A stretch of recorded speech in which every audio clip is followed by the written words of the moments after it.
good evening, good morning, good afternoon from wherever you're watching us from. This is HomaBayUnplugged, voices from the heart of the lake. And this is the show where we strip away the noise, dive into the raw, real, and unexpected straight from the people who make the lake special.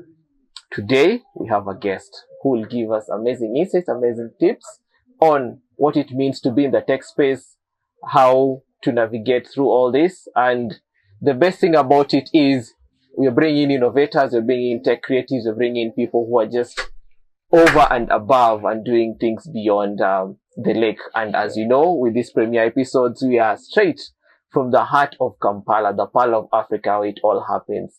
Pleasure that I'm here. Amazing. And it's a good thing to plug and unplug and give people the raw facts and the insight of every space where you find that information. Now, today is an amazing episode, like you said, in the tech space. Yeah, amazing. So you can start by introducing ourselves and then, give us a bit about everything else. My name is Crispin or Kumu.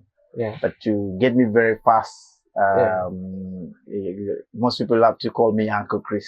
So Uncle Chris sells more than my ID names. Amazing. And you also from the lake side, you have an Okumu. Yes, exactly. That's amazing. So there's one right here as well. Yeah. Amazing. Sure. It's good to have an Okumu from this side of Africa. So Okumu, how was it like growing up, and was tech always something that you always wanted to do?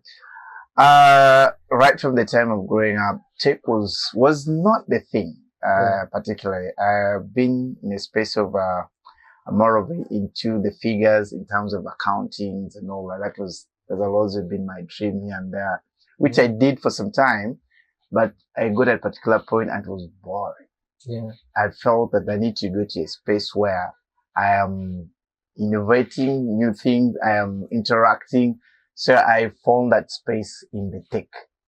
So immediately I embraced the tech, and every single moment I live the life of, when someone said I'm waiting for the future, I'm living the future in the tech. So the tech is everything right now in the 21st century. I must say we run the world in the tech space. Amazing. So how was Chris always as a child? As a child, this Chris you see here has been a little jumpy, but fun. What I'm trying to say is I love to discover a lot of things. Whenever I see something that I am not so certain about, I'll need to know how does it operate. And I'll always try to put my hands on it to check out how this is. And if that fails, I'll try other areas, but until I know that maybe this could be dangerous or it works out, but very, very curious. Like every other time I need to find something new into that space, but also I was more into the sports field. I love to dance. I just love to play football, but that is still in me up to now. When music is on, it's part of the thing that keeps me going. That has been from my childhood up to today, to the extent that I have a troupe. Yeah. Now this is a dancing troupe. Amazing. Yes. Amazing. So the dancing troupe, we call it Jondijo. Jondijo means people with talent. That word is derived from a Jap word. Okay. So that team, it's where we're a team of over 30 of us. So whenever there's an event, we get a lot of people calling us over to Uganda and telling their days. But that's something I'm doing it out of passion, right from my childhood. It's not like something that someone has brought me to, but I just feel I need it because it connects me back to my roots, because we're doing traditional kind of dance, right from our origin. So we're trying to keep the heritage going, and it's one thing that I want to see every now and then. So we go out there. Yes, it's fun, but it also pays us. But for us, how it came out with this, it was a bit of keeping this going.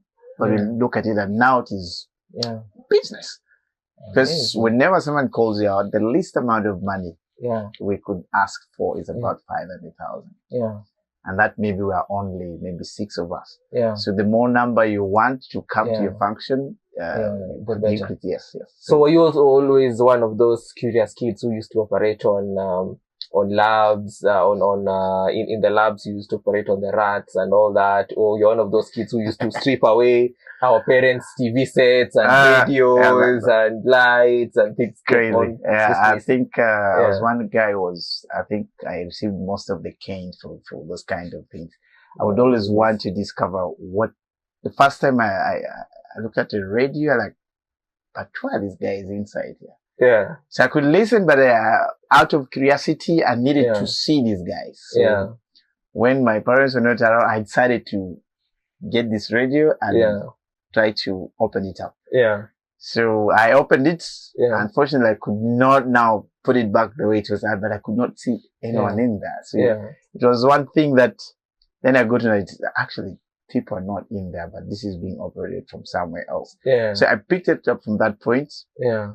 And the time I got into the school level, that was my field. I was more into the physics side of it than the biological side of it. So I ended up, even up to my HSC, the combination I did, I had physics, economics, and mathematics. Yeah. And with a bit of art, like I told you, I love the fine art, but the art of the creative art is also in me as well. Yeah. So basically, that pushed me to the tech a lot. That every other time we need to connect this light to the other, how does it operate? Okay, this machine is not starting. So I could always try to connect the dots here and there. Yeah. And it's not surprising that I'm in the space of the tech as we speak now. Oh, amazing. And is it like what you also studied in college? When I got to the university, I particularly applied to do a civil engineering, and then that was my first. Yeah. The second one, I put computer science. Yeah. Then the third one, I put the accounting and finance.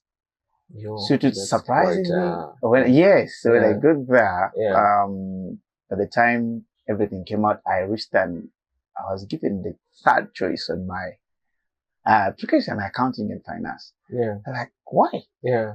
So I went back to the university, asked them why. Like, well, we looked through, you had an A in economics, mathematics, you did so well, physics. So we thought you could be someone who would be more specific with the economy and do more of the statistics here and there. Yeah. So we thought that would be a better course for you. Yeah. I didn't pull much ropes, but within me, I knew what I wanted. Yeah. So I had to do that because that's what also my parents wanted me to do. Yeah. So what I had to do was I had to first start studying there. Yeah. My first year. In the second year, I started to apply in another university. Yeah. And they gave me the course I wanted. So I was running two courses in two different universities. I was running one right here at Makerere and running another course at Chambogo. These are all government universities. So in the second year, I was the other side in first year. Yeah. I study here during the day, I go the other side in the evening. Yeah. See, it was... that was such a crazy combination. It was crazy, it was really Were there moments when classes used to clash and...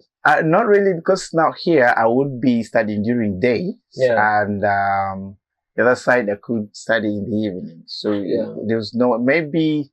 and even the exam times, I never got any time when exams were maybe clashing and all that. Yeah. But it was amazing. It was something that when you tell someone like, how did you do that? Yeah. These are totally different courses. Yeah. So how did you manage them? Yeah. I was doing this because they wanted me to do this. Let me do it for my parents, but then also do this for myself.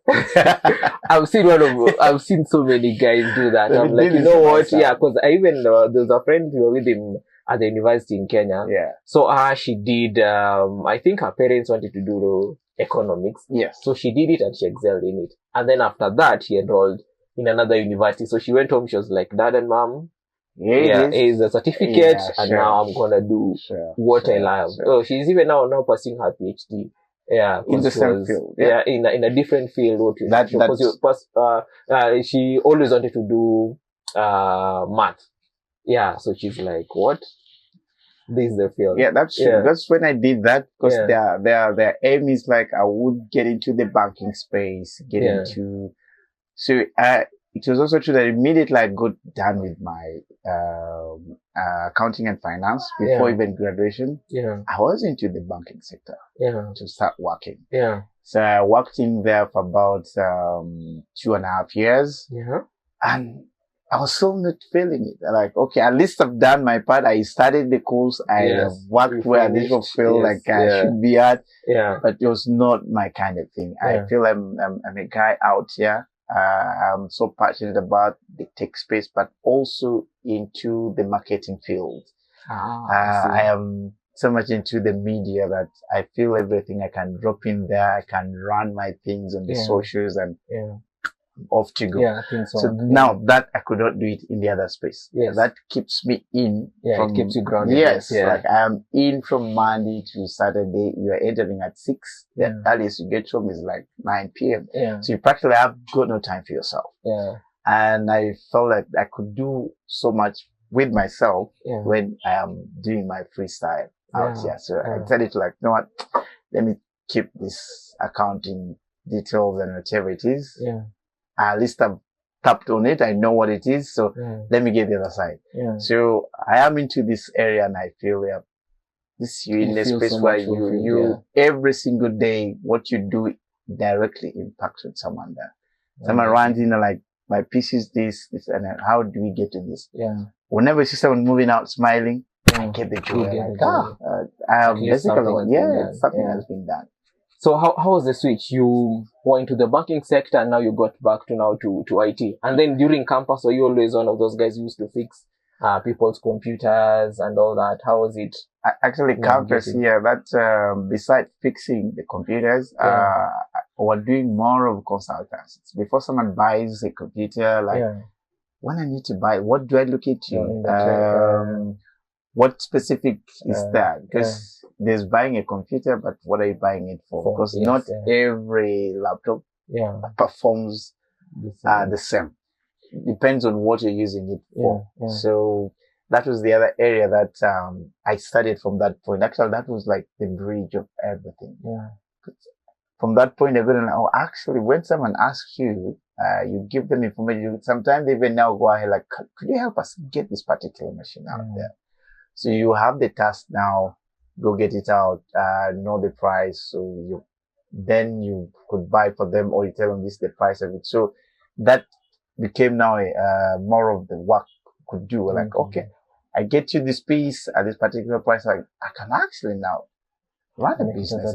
Yes. And then at this moment, were you in the software side of tech, or in the hardware side of? At that particular point, I was still looking more into the software because I had got not in touch of the hardware. Yeah. So, but now from the software, someone now that I need this whole thing. So I now had to like, I think there's something missing. Yeah. So I need to incorporate the software and the hardware so that now you have a complete system. Yeah. That when someone asks you about this, you can give a collective response to dash into it all together. Yeah. So when that all came through, and like let me give this a shot. So when you asking for this, I have already answered with the detailed facts about it, and that alone creates a confidence from someone who's asking you, and it feels I think this is the right person to work out with, and you definitely what you provide, like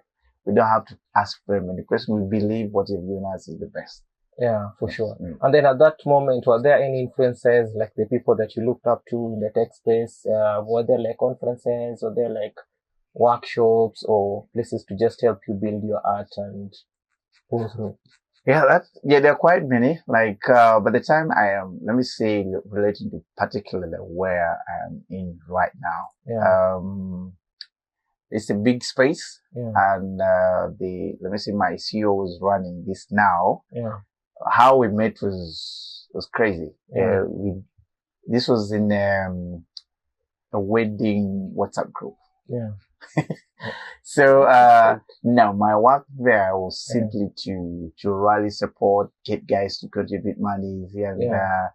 And I was using my my creativity in Yeah. terms of my media experience, in terms of marketing and sales, Yeah. to try to influence guys to pull out monies. And that was during a bit COVID time. So we Yeah. could not meet physically to Yeah. have this. Yeah, to have all that. So, it was unique that what I was doing was amazing, that you get on space and it's like whatever technique I could use, you see money is coming out. And Yeah. even like, who is this guy? Yeah. Yeah, who is this guy? There was this guy called Uncle Chris. Yeah. He's so creative. Yeah. Even when you feel you don't want, from nowhere you see yourself You sending us just remove money. and like, you have sent us some 10,000. Yeah. I was like, it was surprised. I didn't know that these guys were actually telling Yeah. the money that coming through my activities in the group. Oh. So, but at the end of that activity, that's when I got to know that, do you know that you actually managed to raise for us over 50 million Yeah. in new activities you're doing? Yeah. Like for real? Like, Yeah. yeah. Yeah. And, my CEO was actually the chair of that wedding. Yeah. So sometimes he could not be there. He sent me, and then, everything went as planned. Now, after that wedding, Yeah. the wedding was on a Saturday. Yeah. On Sunday, I received his call. Yeah. Like, Chris, I've been following everything you're doing Yeah. to the dot. Yeah. I think you're the only guy missing in this tech space. Yeah. So can you start tomorrow? Like, Yeah. start what? Yeah. Yeah. Like, no, whatever you've been doing, Yeah. we don't have just it want to bring without- it in our tech space. Yes. Yeah. you need to bring that Yeah. in the tech space. Yeah. Like, since I already have a bit of the tech space, and they're like, oh, Yeah. like, no, you need to get here, and we just get started. Yeah. So when I got into it, I had already a lineup with the ideas, Yeah. right from going for the expos, those university bars, because now I knew these are where the clients in. So you can't sit here and wait for people to come through. There are Yeah. particular points you need to move out there Yeah. and To do get full- clients. yes, Yeah. yes.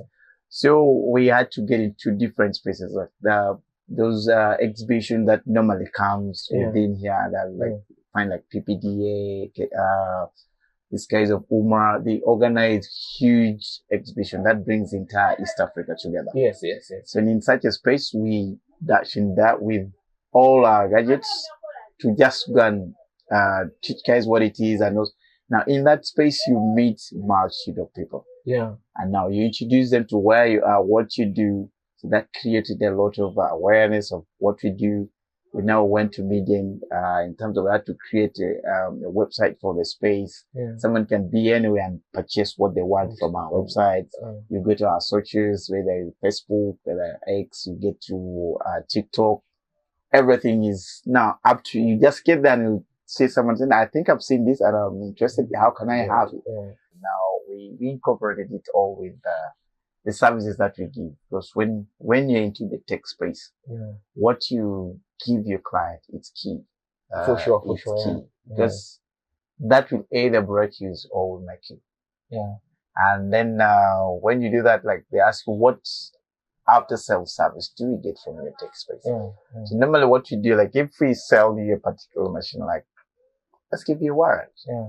Should this machine in any way disturb you in a period Yeah. of a year or 2 years, please come back here. Yeah. And then by the time when you met your CEO after like this wedding session, Yes. his company was running. Yes. Yeah. What was the name of the company? The company is called DSN.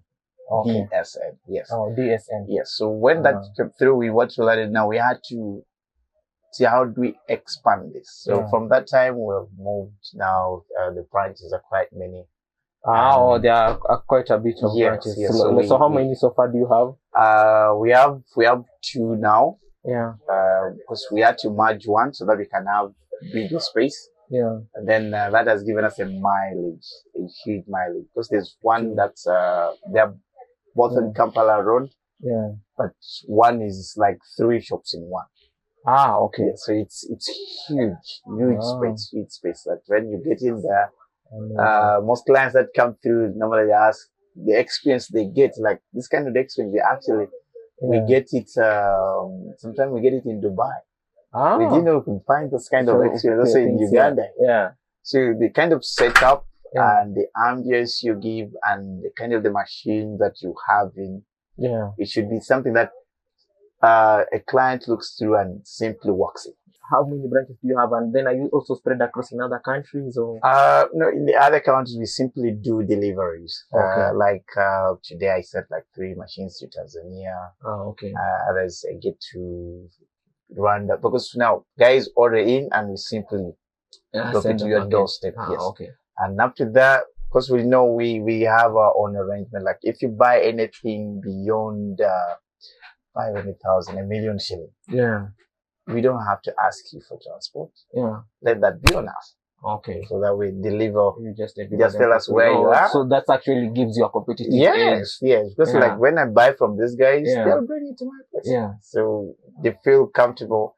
So like when that particular client came through, and like every time I pass here, I promise myself I need to buy something from this place. So I asked him why. Yeah. Like, look, simply the setup you guys have. Yeah. The standard you guys put. I feel buying something from this place gives more value.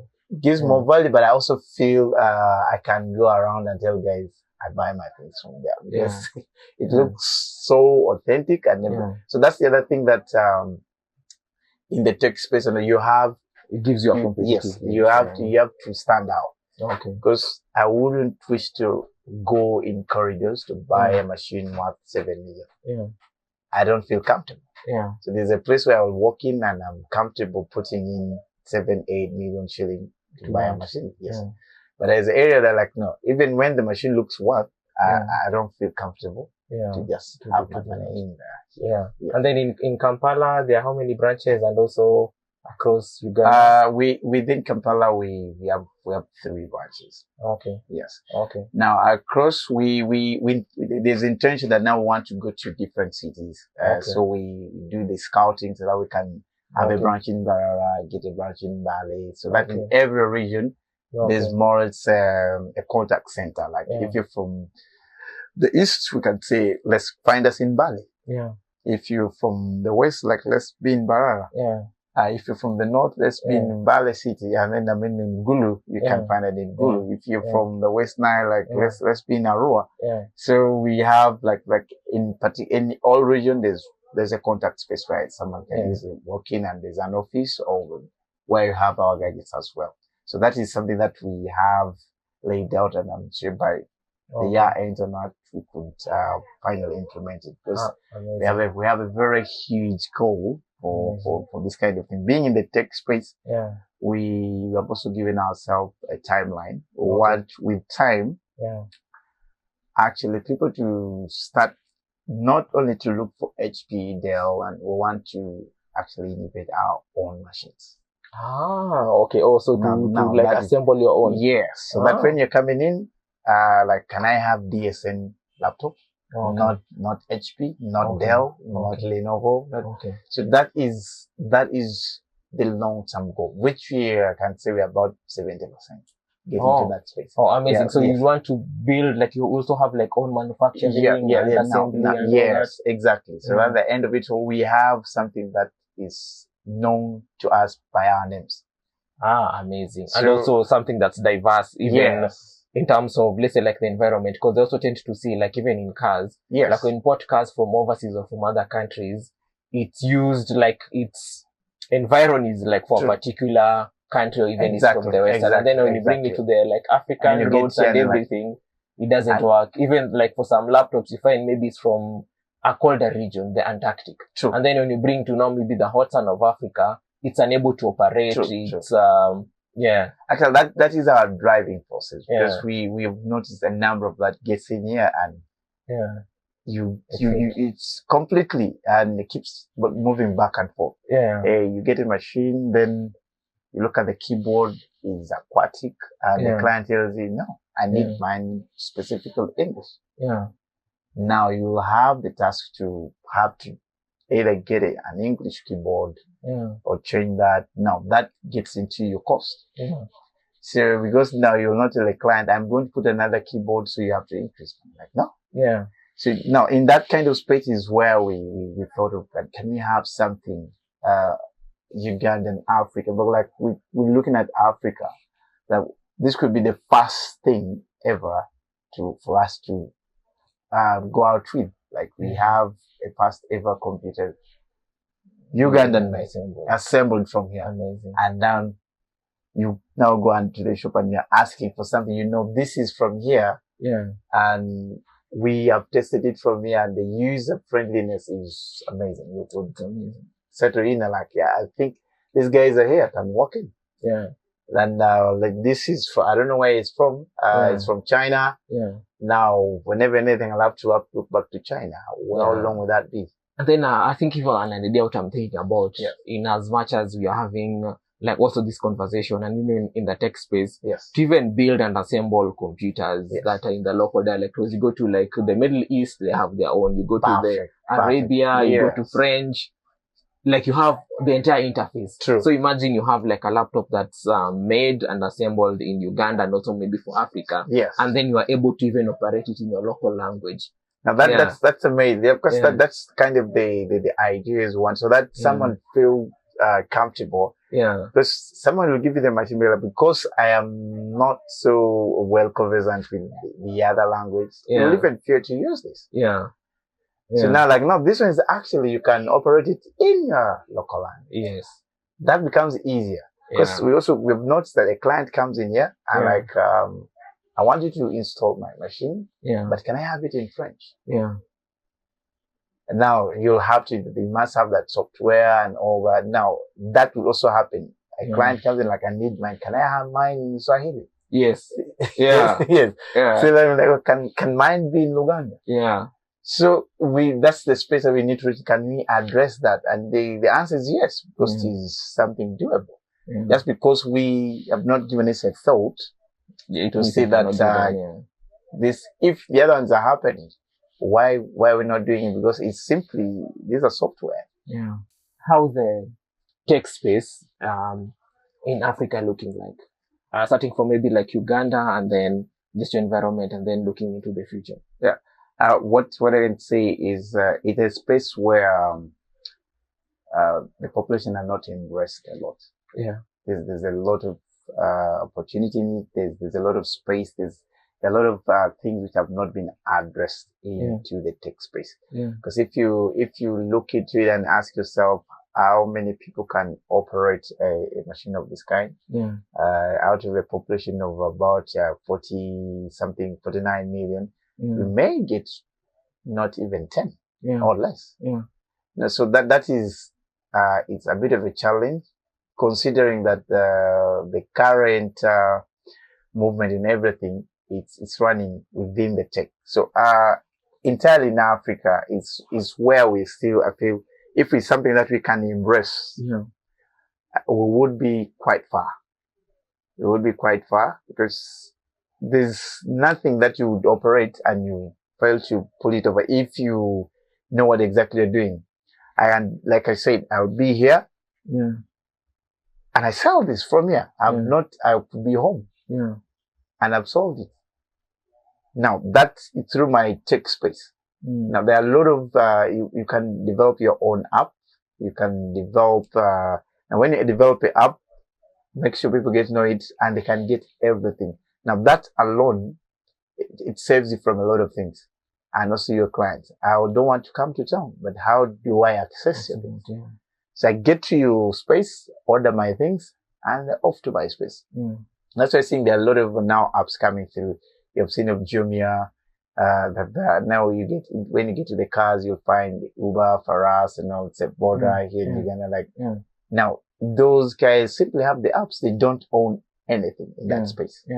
Now, for you, who's now like, let me say, I have the gadgets. I'll use the app to do that. Now I pay them. So the guy has created this app and he's home. I have to, now as long as I'm using his app, I have to pay. So it's something that, like I was saying, if we embrace this, we will going to eliminate a lot of movements here and there, so that everything that we need is done very fast. So it's something that we'll need to address as entire continent, as of Africa. Because once we get into that space and embrace it, let me assume that we all get to appreciate the tech. I think right from the medical facility into the banking sector, into the business, it will be so easy that I know, let me say, I know the signs of what I'm not feeling well about. I get into the space. I could get to know what could be my problem. Yeah. Without necessarily walking to the medical facility. Yeah. Now, because once I walk in there, I have got to pay the money before I see even a general doctor to consult. I have to pay this. Yes. Yeah. Now, that you would have find the way of cutting off such an thing. Yeah. So that's that kind of thing that is you could find a way that to avoid all this kind of congestion. I have to do this kind of payment. Do the banking. I should be and do my transaction. Yeah. Everything now is getting to paperless. Yes. So I don't need to carry a lot of now. Yeah. That is still in the tech space. Yeah. So we need to develop a strong tech space, and that will help us eliminate a lot of, because everyone knows you have money. Yeah. They gang up and everything is gone. So why do you need to have that? Yeah. And also, how is GSM now placed in terms of, let's say, like the moving world dynamics and the ever-changing world of things? Because now you even see the gadgets are getting like way smaller and smaller. Yes, true. More tech, more innovative, more like there's always something coming up. So how is GSM set apart in able to navigate the ever-growing sphere of innovation and technology? Like I would say, like you've just said that's true. In every single day, there's something new out in the tech space. Yeah. So the first thing we normally do, we have to equip ourselves. We always into the move. What is new into the tech space? Yeah. Because immediately you drop a step, you'll be left out. You're still in, and you don't know what is the latest machine currently. Yeah. And into the tech space, because then you are not helping in that area. Yeah. So we keep ourselves up to date. Like once we know this is being released, even before it is out, we acquaint ourselves with entire knowledge about it, so that the clients will also hear it before even there, and they'll come to your space. Yeah. Like, you're the guys handling this, so how do I get to know about this? Yeah. Give me some more information. So we keep ourselves informed every now and then, and making sure that kind of gadget we have, that also the advantage we have like direct contact with the regional manufacturers of this. Yeah. Because when you want something legit, you need to know where it comes from. Yeah. So we get a space that every time something is coming up, we're the first to get to know, because they also normally communicate before it is released. Sometimes they also ask for ideas. Yeah. We intend to do such a thing. Yeah. What's your thought about it? Yeah. We are adding this kind of chip into our PC because they know we are the end sellers. Yeah. And we are directly in contact with the customers. Yeah. So if you don't consult with us, and we are the one going to meet the final consumers, you could error. Then at the end, your product is kicked out of the market. Because every time you produce something, you need to know, like, is this something consumable? So they also take that initiative to reach out to the final person who's selling, because they know you interface with the person using this directly. So once it fails, we also give them feedback normally, because they'll give us the warrant. And now when we give the client, should that machine get back, we need to also tell them, this is here for such and such. And like, I think we could be telling why that machine behaves that way. So they basically know how to rectify it. So that gives us that advantage of knowing the age of, like, before any other person gets this, we already know what is coming up next before it is there. Because we are always kept in the know.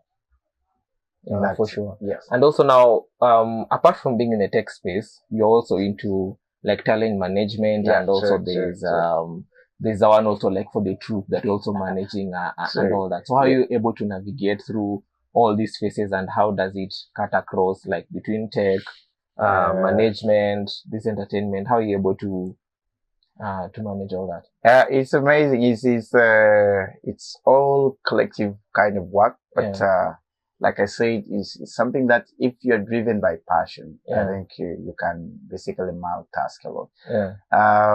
The kind of the management now, the people that I manage, I know, I saw them and I see something in them. Okay, so And yes. Yeah, In most cases, build yes. us through that. So Yes. you take us through like the troop, Yes. and if the troop is still in existence, and then now you take us through like the talent management and what it involves. Let me get through the troop. I think the troop, this thing came into existence from 2017. Yeah. While I was at the university, immediately I joined the university where these are co-curricular activities, mainly cultural gala. Yeah. So when I got into the university, there's cultural gala, and then I thought myself, like, guys, how comes our people are not participating? Yeah. And there's a cultural gala going through. So I started to look around how many, of course that was my first year. I didn't know very many people here and there. Yeah. So we identified ourselves with about 6, 7. Like, guys, we need to take part of this thing. Yeah. So because this is us. How do people get to know that there are some people who actually originate from Tororo? Yeah. These are the Japadolas. So we need to represent. Yeah. At least there's one thing we know we cannot pencil. We can dance. Our traditional dance is very amazing. It's one of the things when you get there, you get so excited to just dance. Yeah. So, we collected ourselves. So like, okay, guys, let's go do this. So we just started. The dance was like on the second day of the gala. So the first day we didn't do anything. Yeah. So the second day came through and like, let's just do the one we know. Yeah. So the other one, even if we don't, but at least we would have registered for myself. Yeah. So they gave us an opportunity. Yeah. We went on stage, and believe me, everyone was everyone like, wow, where are these guys from? Yeah. Surprisingly, in that particular tradition, we were the best. Yeah. So after us dancing, the judges called us. Actually, they called me like, seeing you guys have only performed one item. Yesterday, you were not here. There was a set piece and we didn't perform. Yeah. So I had to forge up a story. Like, no, yesterday by the time they called us, I think we were still quite far. So we didn't, the next group was already in, so we didn't get time to perform. Like, no. Yeah.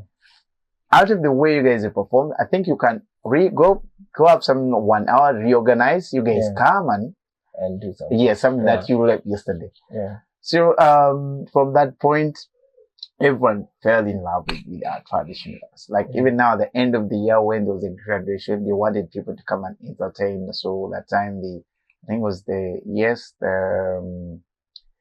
the current Minister of Education, who is also the wife to the president, was the chief guest. Yeah. So they called us. Like, those guys performed so well, so they should come and entertain our visitors. Yeah. So, after that, she also like, I've never seen this kind of dance. Yeah. You mean this dance is also in Uganda here? Yeah. So she, out of her excitement, she gave us about 3 million shillings.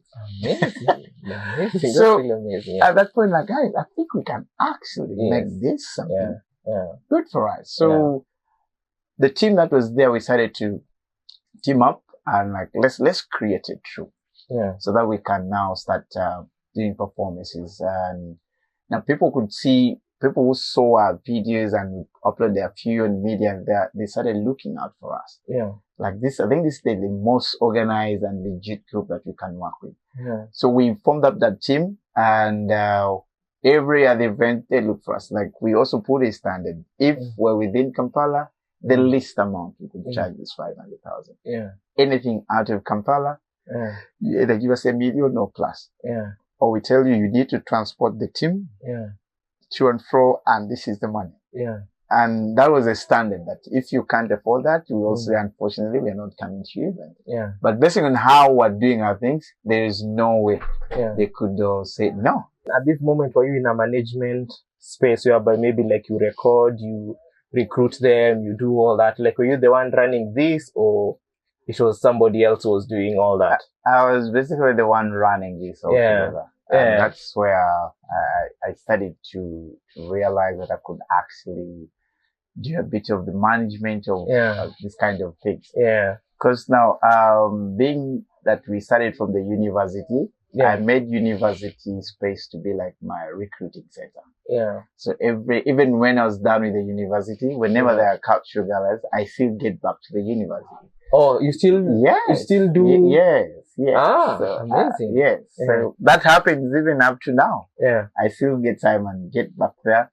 Now, moving back there, decide I might participate or not, but I also give them the techniques or how to dance, and because I know I could do it way much better than some other people. All the people could do it better, but you may not know how to do it.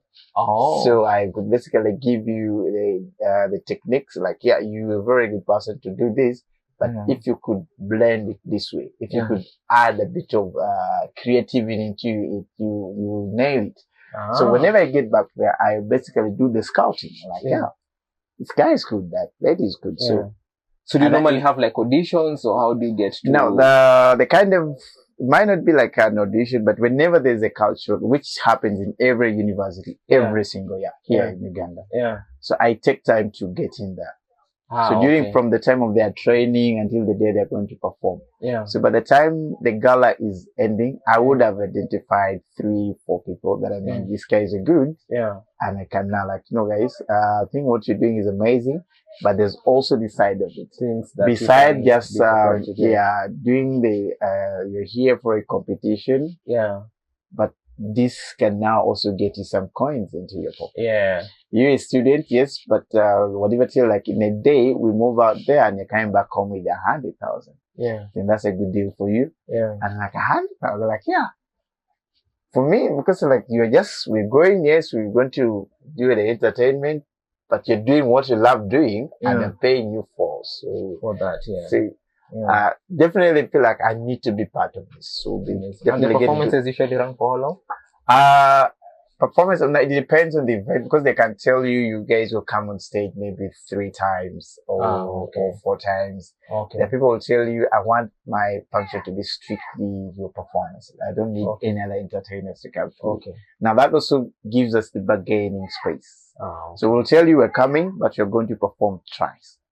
Okay. Because what you're giving us is kind of money. So we may not stretch so, but our performance is, the dance is a little, let me say, it's very vigorous. You use a lot of, by the time you dance for 5-6 minutes, you would have burnt a lot of calories. It's a lot of energy in it. So, I can imagine. But it's fun. So that's how I came up with the troupe, and every single year there's a new team that comes through, and this team I get them through the university to get into the space. So up to now, I like today I didn't go, but I have my trip is already down. They're performing in their wedding. So at the end of it all, I also now try to create a bit of management within, like, even when I'm not there, you guys can handle this. Yeah, so things must run. So I don't have to be, because with time I will need to leave this into somebody's hands to carry it on. So I shouldn't look like I'm the sole person into everything. Okay. So I could normally, of course, when they call, most people get busy, like, no, you need to talk to your Uncle Chris. He'll tell you, what to do. This is the amount we need. So it is something that has given us a name. Yeah. And now it's a household name for the performance in that region. So it's something that anyone who's doing a meaningful function from our side, they'll ask you to bring the troupe. And there's one particular trip that everyone knows about. So that trip is there, and we're doing quite amazing. That's really interesting on how, like, the management runs. And with this, like, do you only manage like the dancers, or there are also like other groups of people that you manage? No, the dancers, no. For the dance, there's the other group of people that admire it, but are not into the dancing kind of arrangements. I have other team, like, they're into the music, like the artists. Also, you have musicians? Yes. I have DJs that I work with. Yes, DJs. Then, I have those who are into the play, like, the actors in that space as well. Okay. So in those 2 areas. So that, I have other guys also into the media space in terms of the coverage and all that. So I have a team that if I'm to do an event, I have a team that you can have the MC from my team. Okay. You can have a full video coverage from my team. Okay. You can have guys who come and entertain people from the team, Okay. right from the dancing troupe to the artists that we have. So it's a whole house of Full house. entertainment. Yeah. So it's more or less like now management. Yeah, house, that is the goal. That is the thing I'm driving into. And once I identify a talent, Yeah. I basically reach out. Okay. Because if I'm to give, let me say, if I'm to give an example, the time I met Cristiano, Yeah. I saw him, I saw what he was doing. We're not so close. Then we met for we go play some football. Like we used to play football like every Wednesday and Sunday. Yeah. So at particular point, I called him and I've been following a bit of what you're doing. Yeah. But I think you could make something out of this. Okay. If you put yourself more organized. Yeah. So I put a few questions before him. How do you run your kind of activities? Is there someone in charge of what you're doing? And like basically, no. Yeah. So like, no, I think you need it because there's a lot you do and you're not paid for. Yeah.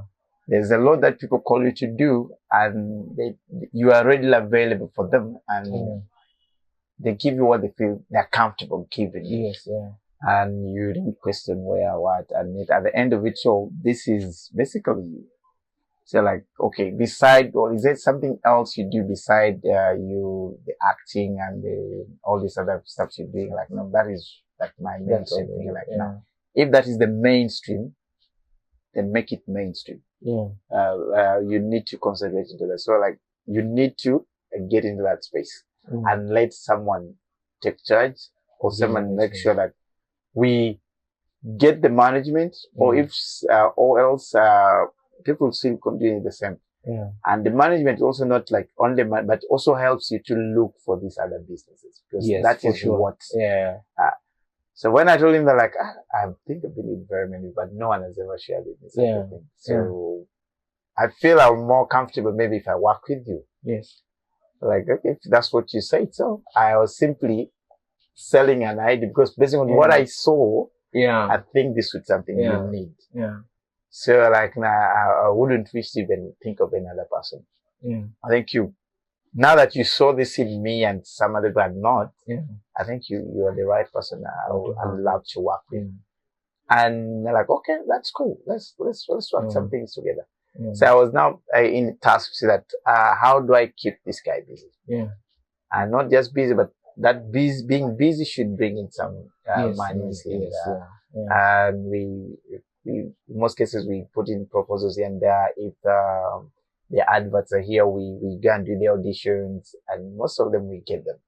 And now when that comes through, we bargain for some good money. Now that money definitely gets to him and see that how do you better yourself. And now now even this weekly, we have weekly quiz nights running in Kampala. You know, those are the things that I get there like, you're a good guy. So you can do these things and at the end of the day, you're able to advance. Yes. Which is also like a good thing and also like a step in the right direction in terms of just managing people, mentoring them, and also making sure that they have a resource for living. Because that's what you're all about. And that's what HomaBayUnplugged is all about. To just get these stories, to just capture them, to share it to the audience, and to also see for ways on how we can develop each other and look for the advancement of Africa, even in terms of like art development, artist development.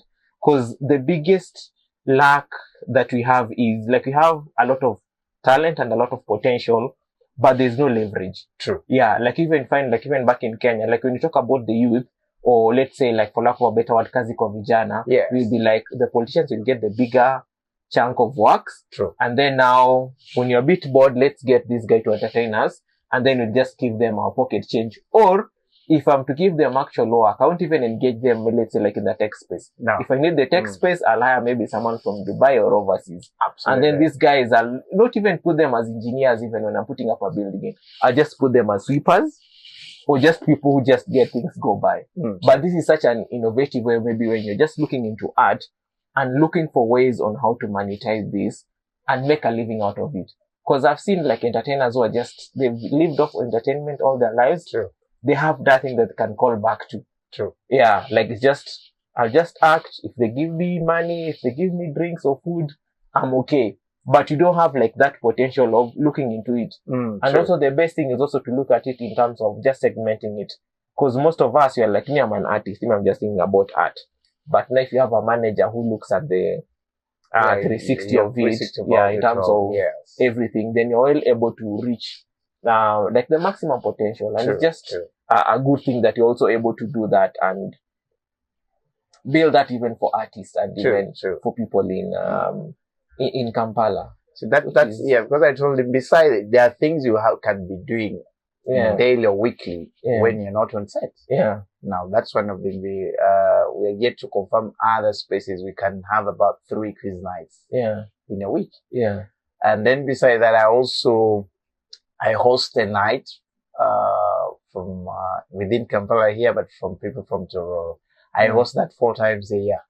Amazing. I do it quarterly. Yeah. Now that has been something that has given our artists platform. Also, because most of them they do a lot of good music, but they have nowhere to showcase their music. So I thought of that, and then I started hosting. I started doing that from 2017 up to date. So now that has been 10 years. Yes. Yeah.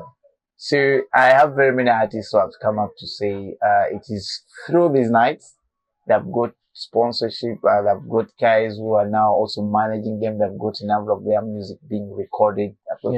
Because people who come to consume this music, they're also very interested in the same thing. Like, I think the music you've just read is good. Let me give you some money. Do the video. I'll cover something about it. So it's something that it has really helped most of our artists from home to get a platform here in Kampala, which is not easy. You will not walk to any artist and you ask them for a space and they just give you. It's a hard thing here in Kampala. Or if that's happened, they will give you and that's it. You will have you sometimes even buy your space to a stage. But now when we do this, every other single person, like once we ask you to come through, I basically pay you to come and perform. Amazing. So it has become a space where people basically make money out of it.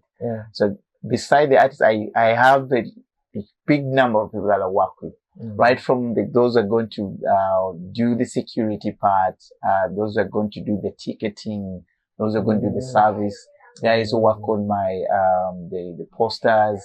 So every partner at the end of it all, you see, you would have paid over 50 people, and everyone's going home happy out of one event. So it has become a space that you find that you only not look at what you're doing, but you have also employed a number of young people within the space, and someone's going on with something. So it's that area that also thought, let's do this so that you don't just do your music and the music dies, you keep it in your phone. And when we also give them the space, beside after you're singing, where do you put your music? Can you upload them online? Because you're also not going to just put it there and you think you'll have the views, and you need to know what to do. So that's some of the basics. Also give them, like, whenever you do this, don't just because you have seen someone that put their music, where are you putting your music?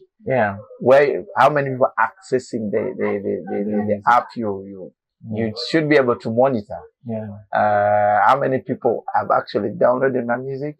How many people have even listened to it? But when you just put there and you neglect it and you go, it never works that way, because you have to take charge before another person comes in. And then now looking into the future, where do we see like the future of art in Kampala and also in Uganda? Like how where do we see it placed? Because I also tend to see like there's a gap that also needs to be filled, even in terms of like doing ads and promoting events. Because I still see people still use I don't know what you call them. Like when I want to do like a billboard to advertise an event, it's just still done on like the kitambas and stuff. It's not done on the digital ads and all that. So in terms of even just to be well placed and versed with the world as much as entertainment is concerned. Because I've seen there's jazz guy coming who's being paid crazy amount of money, and then we can't have local artists leverage on that, even in terms of just pushing the event. Because now an example like the Ozambi song, is crazily big in Kenya. Like every club, all streams and everything. Even down there in Uganda. Yeah, and I'm not so sure if they're even getting paid from royalties and streams and all that. And then even if he has a management, because even someone like Diamond, yes, they have management in like each and every country who just monitors the streams and everything and how you can just get paid from all these places. Because every club, they pay, let's say like royalties or ticketing to play the music. Yes. And once they play your music, there's some money that's remitted to the copyright board. True. That's supposed to go to the artist. But if you don't have a rep in that country, that money just goes. Exactly. Yeah. Now, that is very true. And what you're saying is very evident here in Uganda. Yeah. You see move and you see artists and you see, just a piece of cloth and it's hanging up there. And yet, just why most people do that, I think the space, there are some billboards around, but you find that they also, the prices they charge for you to put an advert there is crazy. Yeah. And artists also looks to you like, this is insane. Yeah. And you're also looking at maybe what you'll do at the gate collection might not even be able to pay these other things and all that. Yeah. So it all comes back to the entire management of the artists and those who are in charge of all this. Because if we put it that way, we are pressing our own artists. Yeah. Like you bring here, like we talked of the jazz, kind of money. Because you see, like even an example to even put people down, like I see someone having a kitamba with a piece of cloth as an ad, then I see this other guy who has like a well-versed, a well-done billboard. So I'd be like, do I go to the cloth or what? Like even if this one pays premium, people will just go for that, even if the performance for this guy on the piece of cloth is greater, but people just get what is on how it's packaged. Packaging is key. And that's also where even our music, we need to, how you package your music is also key. Because someone will sing and you listen and like, I think this was a well thought kind of music. The message is in, the production is unique. Even when you're not doing much, for us, we consume the music, we push for it. Because like, once someone has appreciated music, they sometimes don't even want to know who the artist is. But they'll definitely push for it and you see running everywhere. So it's an area that I think we collectively have to, we talk of the copyright, which is basically not here. It's something on the paper, but it's not practical. So you'll have very good music, it's playing everywhere. But you, the artist, you have nothing coming out of it. So it's, you're just entertaining the crowd that people are enjoying to consume your music, but you're getting nothing out of it. So if that space is, worked on and we all embrace and like, artists would be doing so well. Like, I've done my music and I know I can sit down and know my money is coming. Because even from the catalog. Because even I see someone like Radio and Weasel. Like his songs are still bigger now than even way before. True. But I'm like, who's collecting this catalog? If someone maybe from South Africa wants to do a movie premiere with that particular sound, like who will be able to collect that? Or even how do you also get in touch with these movie creators and then tell them, I have a catalog of music and these are the stems that you can use for your movie and things. And even push, even posthumously, because we still have guys using Michael Jackson music in their movies. True. Till date. Very true. Very true. How can you also maybe also leverage on that even in terms of like looking into the future? Because it's just not about just performances and doing things. Things are going digital. How can I even have my music on a particular, maybe like laptop or computer or on a phone that's just, pre-installed? Because I've had even artists who have like headphones that have their music pre-installed. So it has space. Because you have their music already pre-installed and and then now you can just add your own music. But this one, when you buy this, it's already there. You can only add in, but you know you would have it directly. So that's the main thing that we have not addressed. That there's a lot of money that we would have made. But since we don't have the direct control of our own music, it leaves us begging. You have the music, but you can't in any way say, Leverage on it. how do I put a copyright to this? Yeah. Even when you say it is there, but you have no any connection with someone uses your song, whatever it is, but Yeah. you can't even question. Yeah. So when you question, you even have nowhere to run to. You're like, this is it. So it all gets back to that area. If we can polish it up, it can be. It will be something now where we can all read from, and people will basically now get back to do good music. Yeah.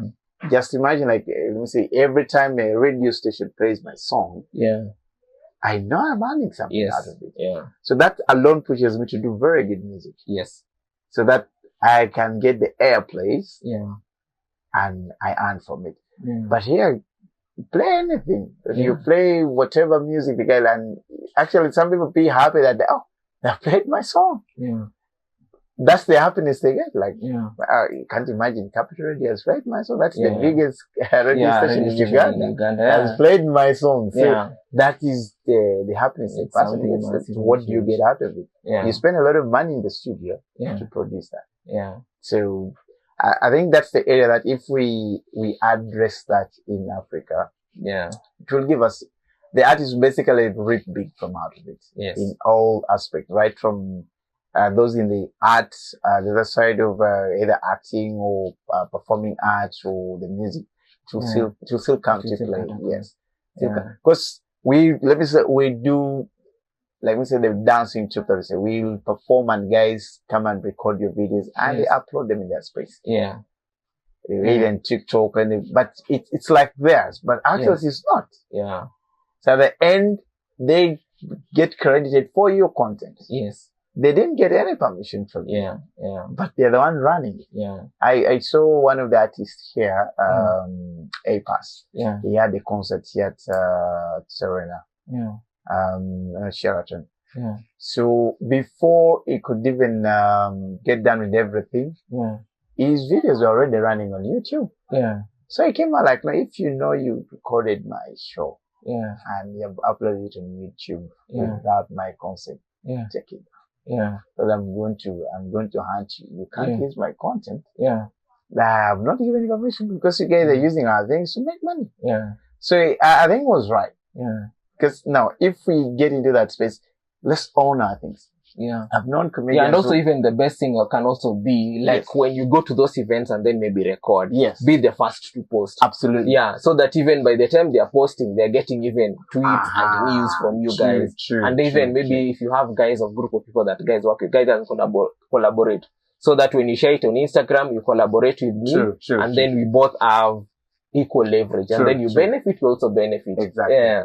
Another guys also whenever let me say, if I'm bringing the artists and all that, I've seen this also with some of our comedians here. Yeah. When they go out of Uganda, let's give an example, Salvador. Yeah. Like you'll get there, person has brought you to perform actually has the right for those videos that you perform.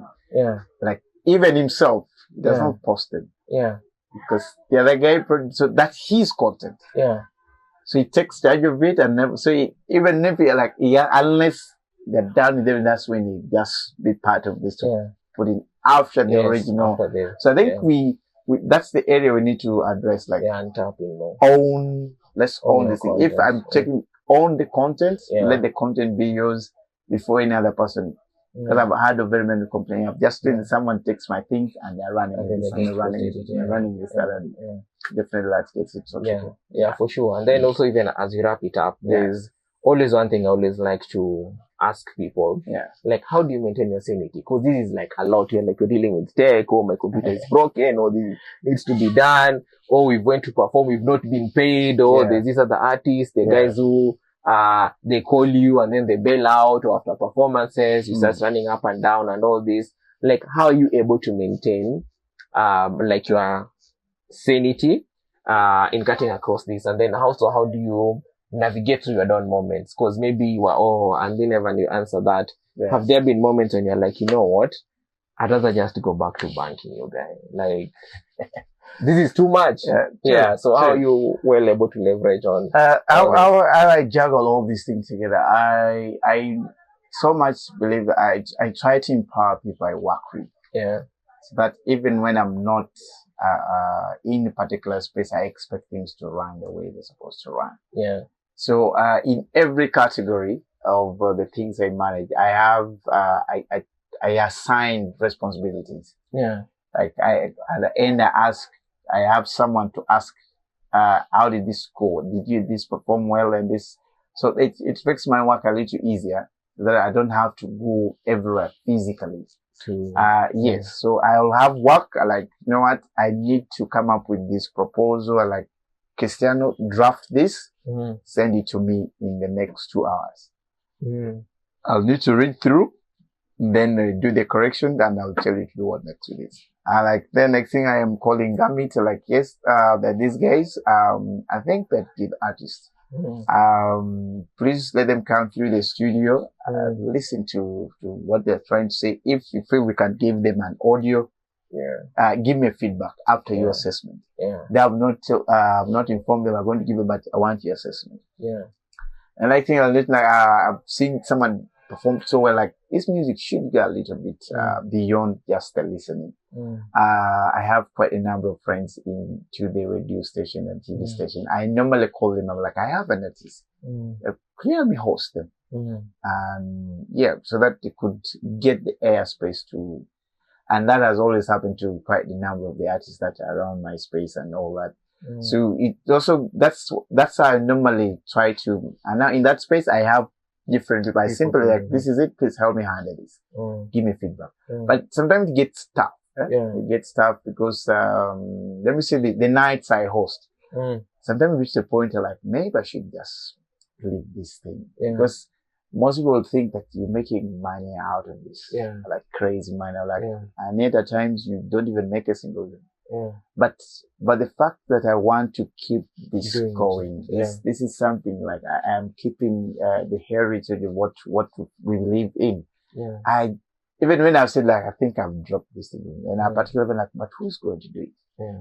Because when you live on this code, so I still have to get back, like, no, people will always talk, but I need to know. So, but you need to get back to your senses and like, okay, I know why I'm doing this. I know where I'm trying to go to. So that alone pushes you back to pull out something here and there. But all in all, I have, I basically give responsibilities. I believe these guys can even do maybe better than me. Besides, just I initiated all this. So I also observe how they perform. In all this, also, like, how do you also get to unwind? Like, how do you get to break things down and then just close it off and then to recharge? Like, basically, how do you normally recharge to be this active? Because managing all this is not a walk in the park. True. Normally most people ask me, like, you guys, you're always out. Do you even sleep? Like, I do sleep. But the other thing is, most people also, what they also do that most time when they see me out happening, it's not just happening. I'm actually at work. But I use my workspace to basically more of relax. You know, when you do what you love, at the end, you basically enjoy doing what you're doing. You know, let's say I've gone for quiz night. It's my time to just relax. I feel that's the me time. I will ask for something I want to have, something nice, chill with guys around, just relax and speak my mind out and laugh. And next thing I'm into the comedy space. And so that is how I basically have my time off to just kick off some stress here and there and be me. So some of those events that I do, they are basically something where I know I'm going to cool myself off. And just have a good time. And at times what we do, like beside all that, we just call the entire team, like, guys, let's just go. We go do a road trip and just chill and do our meals. Or sometime on Sundays, like, you guys, you're not going out. Let's meet in one place. We're going to have this. We're going to do our own karaoke in the house. So we do all crazy things, and then we are happy all together. And then by the time you're leaving, you're good to go. So with happiness, no one will give it to you. You're always good to create it yourself. Amazing. So I'll just wrap it up. This is like you, like just say to the camera to just encourage someone to speak your heart out, to say what you want to say to Africa, to Uganda, to all just that. Just a parting shot as you encourage each other, and even someone who may want to be involved in the tech space, in the management space, who just want to make a living out of just something. Just a parting shot and word of encouragement. Yeah, I must say it's a cool thing to do whatever you want to do. One, it's mainly your passion. What do you love to do? It's key. Like if you follow my entire story where I started from, at the end, I am where I feel I'm happy at. So one, know what you want. If you know what you want, you concentrate in that space. You put your goal in, no matter what comes. If you put a target somewhere, yes, distractions will come, but at the back of your mind, like, I'm looking out for this. Every time you get over, like, but I'm doing this for, not just for me, but for the 1,000 out there. So you need to create every single opportunity, like in the tech space. There are a lot of things that one can do. Like how I started by managing social media space for people. Yes. And that was it. I up to now, I manage about 6 different social media pages for people. Some of them are members of parliament. Some of them are guys in their workspace, but I'm the one handling their media. So it's something that you sit at. So I didn't study that in a class somewhere. But it's out of creativity. I sit down and like, this is it. There's a lot of opportunity that come through, but if you don't embrace it, it will pass you by. So what I could put it clear, like if you need to, you can juggle 70 things at a go, but you must be smart. Align them accordingly, because some of them could be interlinking to the other. Like the things I do, I have the tech. I know what happens in the media space. Now at that, I am very passionate into the marketing space. I have the social capital. So everything interlinks. So yes. So you feel my thing just moves around and makes my work so easy. This links to the other. Every time we go for the troop thing, after performance, about 3, 4, 5 people are coming. I need you, I think I need you guys. That is done. Everything, we go to the quiz, guys are coming to attend, like, I think I need you guys in my space. They call you out. You get to this space here, you have sold the machine here and there, like, I think I need you guys to come to my school, because I do presentation of tech ideas. I go present and all that. So you get there and again, like, I think these are the people to work with. They even call you to come and give a simple lecture for the teachers. So everything links to the other. So just be smart, do your things, do your best in whatever you're doing. You don't know who's seeing you.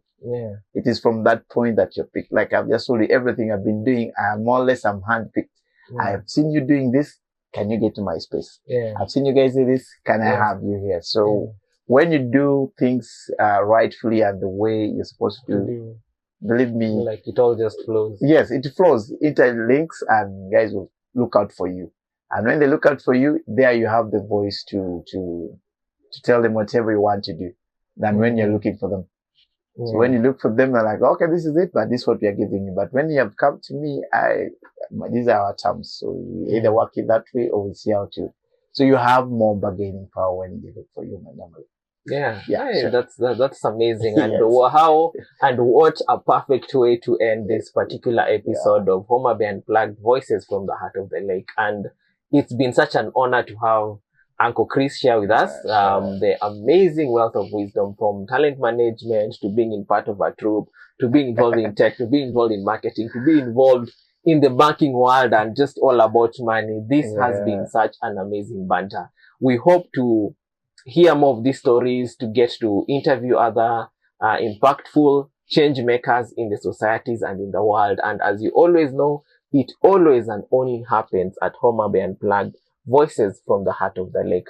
Tell a friend to tell a friend to tell a friend to like, post, share, subscribe. And if you're in need of support, please feel free to comment in the section. And if you need your products to be advertised, or if you need us to get in touch with you on how to collaborate and how to network, please feel free to connect to us. So as you always say, like, post, share, subscribe, tell a friend, tell a friend, tell a friend, and let's make the world a better place. Till the next episode, keep it locked, stay tuned. Amazing, man. Yo, we couldn't get that anywhere else, man.